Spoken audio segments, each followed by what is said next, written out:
Hi hello నమస్తే friends, good evening all of you. Welcome to my channel.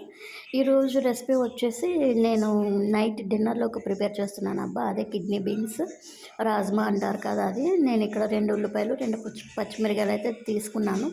So అవి ఇక్కడైతే నేను చిన్న చిన్న ముక్కలు కట్ చేసుకున్నాబ్బా. నేను డైరెక్ట్గా ఇక్కడ కుక్కర్లోనే ప్రిపేర్ చేస్తున్నాను.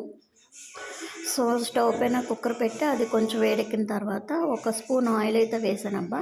కట్ చేసుకున్న ఉల్లిపాయలు పచ్చిమిరకాయలు ఉన్నాయి కదా, అది వేసేసాను. నూనెలో మంచిగా వేగాలని చెప్పేసి నేను మీడియంలోనే పెట్టుకున్నాను మంట వచ్చేసి. అవి కొంచెం వేగిన తర్వాత కొంచెం కరివేపాకు అయితే వేసాను. సో ఇవి నేను ముందు రోజే నానబెట్టుకున్నాను అనమాట, కిడ్నీ బీన్స్ వచ్చేసి.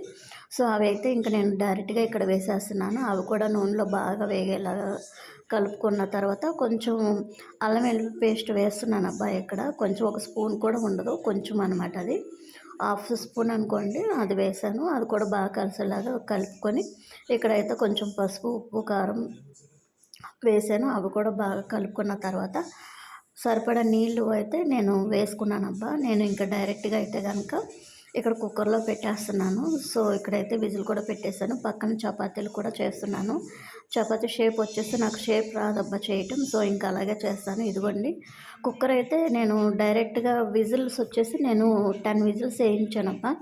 సో తర్వాత నేను ఆవిరిపోయిన తర్వాత తీసి ఇక్కడ నేను మళ్ళీ కొంచెం ఒక స్పూను ధనియాల పొడి జీలకర్ర పొడి వేసాను.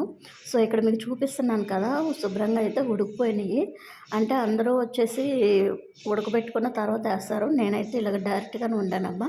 ఒకసారి మీరు కూడా ట్రై చేయండి, ఉడికిపోతాయి. 10 విజిల్స్ మాత్రం వేయించుకోవాలి. ఓకేనా ఫ్రెండ్స్, నచ్చితే కనుక లైక్ చేయండి, షేర్ చేయండి, సబ్స్క్రైబ్ చేయడం మర్చిపోకండి. Thank you for watching. Thank you friends, bye.